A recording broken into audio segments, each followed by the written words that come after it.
रामकृष्ण हरी माऊली. छान दिवस मावळायला लागला होता बघा. आणि हे आंब्याचं झाड आहे. आमच्या घराशेजारी खूप आंब्याची झाडं आहेत आणि त्या आंब्याच्या झाडांना आंबे पण भरपूर लागलेत. आता तर सीझनच आंब्याचा आहे, त्याच्यामुळे ज्या झाडाला बघेल त्या झाडाला आंबे भरपूर लकडलेत. आणि तसंच आमच्या इकडं पण आहे, झाडाला भरपूर आंबे आलेत आणि काय काय आंबे तर पिकलेत पण झाडाला पाड लागलाय. आणि हेच ते आमच्या घराशेजारचे आंबे आहेत बघा.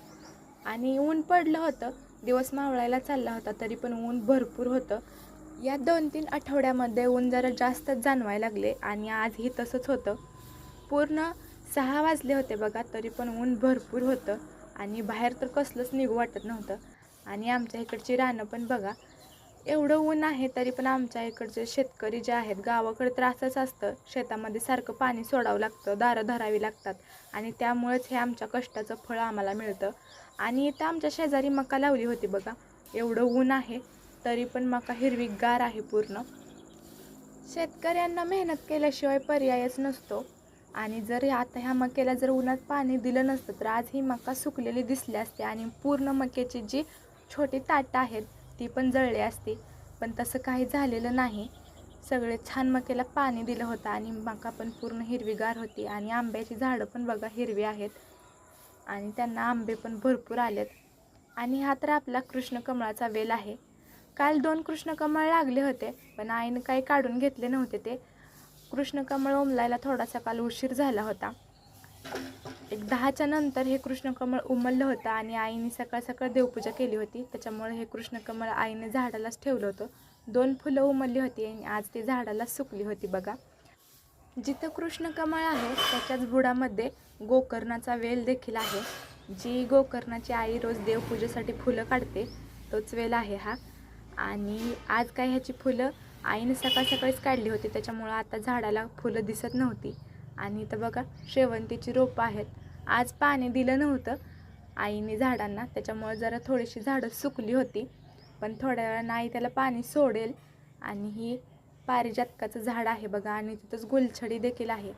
आणि तिथंच सदाफुली पण होत्या, पांढरी पण आहे आणि गुलाबी पण आहे. सदाफुलीला पण भरपूर फुलं होती. आणि दिवस मावळायला चालला होता, चिमण्यांचा किलबिलाट पण चालूच होता बघा. छान असं टेरेसवर पण आले होते मी आणि बघा माझ्या पाठीमागून चिमण्या ओरडलेला आवाज येतोय. आणि माझ्या आईचं काम चालू होतं बघा, काय तर चालू आहे तिचं करायला. पप्पा रानामध्ये गेलं होतं, आई सकाळी जाऊन आली होती. आज गवत काढायला रानामध्ये बायका घेतल्या होत्या आणि पेरूच्या बागेतलं गवत काढायला चालू होतं, त्याच्यामुळं आई आज लवकर घरी आली होती आणि तिचं काम चालू होतं बघा. आणि हे टेरेसवर आल्यानंतर मी जी ती मका आहे आमच्या घराच्या शेजारची तो व्हिडिओ काढला होता बघा. किती हिरवी दिसते मका आणि किती छान सूर्य पण मावळला. आणि आमच्या घराच्या कडेलाच रोड आहे बघा, तो रोड दिसतोय. ह्या अशा प्रत्येक गोष्टी गावाकडे अनुभवायला मिळतात. दिवस मावळायला चालला होता आणि सगळ्यांची कामं पण चालू होती.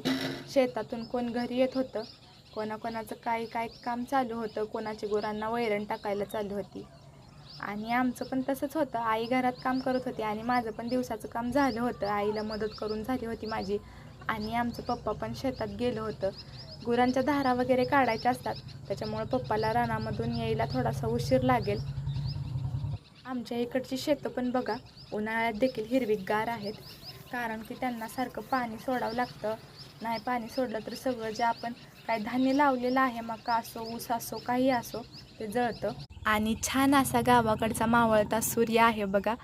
पोपटांचा पण आवाज येतोय आणि चिमण्यांचा देखील आवाज येतोय. माझ्या घराच्या कडेने किती झाडं आहेत बघा, त्याच्यामुळं जास्त पक्षी येतात इथं.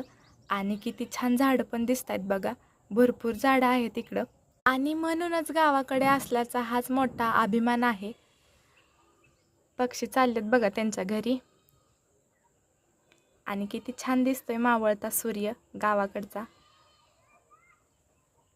पूर्ण दिवस मावळलाय बघा, चिमण्यांचा किलबिलाट चालू आहे, सूर्य ढगाच्या आड गेला आहे. किती छान दिसतंय.